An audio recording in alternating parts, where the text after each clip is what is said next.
Ricardo Costa i Víctor Campos declaren davant el jutge instructor del Tribunal Superior de Justícia de la Comunitat Valenciana com imputats en la instrucció del cas Gürtel.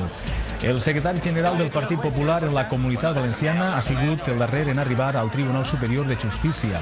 Per la seva part, l'exvicepresident de la Comunitat Valenciana entre els anys 2004 i 2007 ha arribat a primera hora del matí i a la seva eixida del Palau de Justícia ha mostrat la seva tranquil·litat. El president de la Generalitat, Francisco Camps, declararà demà com imputat davant el jutge. La seva presència al Tribunal Superior de Justícia de la Comunitat Valenciana, prevista per avui, quedava ajornada a petició del seu advocat. Francisco Camps ha mantingut avui la seva activitat pública i ha visitat les obres del nou Hospital La Fe de València.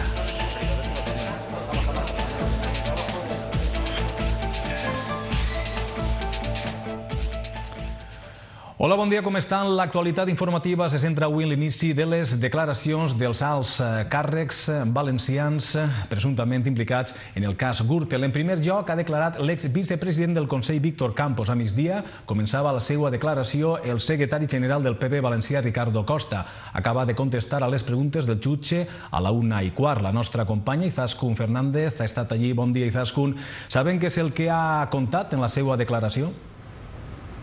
Bueno, pues a la salida de este tribunal, Ricardo Costa se ha parado ante los medios de comunicación y aunque ha puntualizado que su declaración está bajo secreto de sumario, sí ha contestado algunas preguntas. Ha dicho que está convencido de que su actuación ha estado en todo momento dentro de la legalidad y que por ello los hechos que se le imputan carecen, según él, de fundamento. Ha insistido en que sus abogados tienen pruebas de todo lo que le ha contado al juez y ha detallado que las fechas en las que él ha sido secretario general de los populares valencianos y portavoz en las Cortes Valencianas, es decir, a partir de 2007 y de 2008, son posteriores a la presunta comisión de los hechos que se le imputan.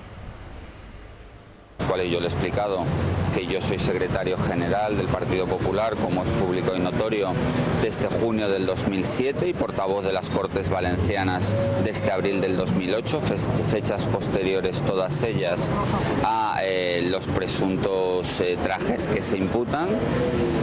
Decirles también que mis abogados tienen todos los elementos probatorios que forman parte de la consistencia de mi declaración y en tercer lugar también decirles que estoy plenamente convencido de que he actuado en todo momento de acuerdo a la legalidad y mi comportamiento ha sido absolutamente correcto y que por lo tanto las imputaciones que se me achacan no tienen ningún fundamento. El exvicepresidente del Gobierno valenciano, Víctor Campos, llegaba al Tribunal Superior 1:15 antes de la citación prevista para su declaración. A las 11:15 lo hacía el secretario general del PP en la comunidad y portavoz parlamentario, Ricardo Costa, acusado por el juez Garzón de haber recibido presuntamente trajes por valor de 7.300 euros pagados por la empresa Orange Market. No me he ocultado nunca, o sea, los voy a atender. Vamos hasta el pasillo. A su llegada se han oído algunos gritos. ¿Cómo se siente? Sí, por supuesto. Bueno, déjeme hablar con él porque... A las 12:15 salía el exvicepresidente del Consell, Víctor Campos. Nada, muchas gracias. Todo muy bien. Según las investigaciones del juez Garzón, Campos está acusado de haber adquirido trajes por valor de 4.800 euros pagados presuntamente por la empresa Orange Market.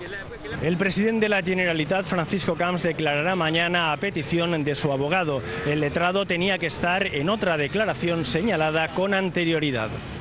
También comparecerán mañana como imputados el exjefe de gabinete de la Consellería de Turismo, Rafael Betoret, y el responsable de la empresa Orange Market, Álvaro Pérez. El president Camps ha continuat avui amb la seva activitat habitual en haver-se ajornat la seva declaració per tindre el seu advocat assenyalat prèviament un altre acte judicial. Este migdia ha visitat les obres del nou Hospital La Fe. Durant el recorregut, Camps, acompanyat pel conseller de Sanitat i Florentino Pérez, no s'ha referit al cas Gürtel.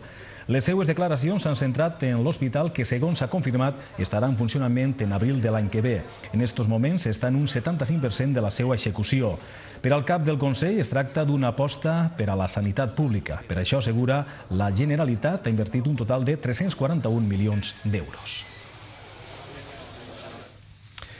Els processos judicials beneficien el Partit Popular perquè mobilitzen l'electorat. Ho ha dit el coordinador de la campanya europea del PP en la comunitat, Vicente Rambla, este matí a Castelló. Segons el vicepresident del Consell, contra les insídies i les calúmnies de les que està sent víctima el seu partit, els valencians respondran a les urnes i el PP assegura sempre s'ha mostrat cohesionat en moments difícils. Per a Rambla no és casualitat que el cas Gürtel s'hagi destapat durant la precampanya de les eleccions europees. Creo que se está haciendo una utilización de los poderes del Estado que al final, sea por acción o sea por omisión, con estos juicios paralelos que estamos teniendo, desde luego no se beneficia en nada al Estado de Derecho. Y eso la gente también se da cuenta y quiere reaccionar frente a eso y quiere reaccionar como sabemos hacer en democracia, votando y dando respuesta a quien mejor puede garantizar ese Estado de Derecho y esas garantías constitucionales. El PSPB ha presentat a Paiporta el lema amb el que va concórrer a les eleccions europees. Este partit es juga a Europa, un acte de precampanya que comença a donar temperatura política a estos comicis. El secretari general dels socialistes valencians, Jorge Larte, s'ha centrat en el cas Gürtel, un fet, ha dit, que avergonyeix la societat valenciana que després de 30 anys de democràcia veu com el seu president deu comparèixer davant un tribunal de justícia. Per a l'Arte, Francisco Camps ha de dimitir siga quina siga la decisió dels tribunals. En clau europea ha assegurat que les receptes que presenta el número 1 dels populars, Jaime Mayor Oreja, són les que José María Aznar ha escrit en el seu llibre Més diners per a pensions, per als aturats i per als subsidis. A l'Arte ha fet una crida a la participació per a que no es done un cheque en blanc al PP. Pero el 7 de junio es también muy importante porque ellos están empeñados en decirle a la gente que si el 7 de junio ganan, ¿qué más dará haberle dado a una cuadrilla de ladrones 8 millones de euros del dinero de los valencianos?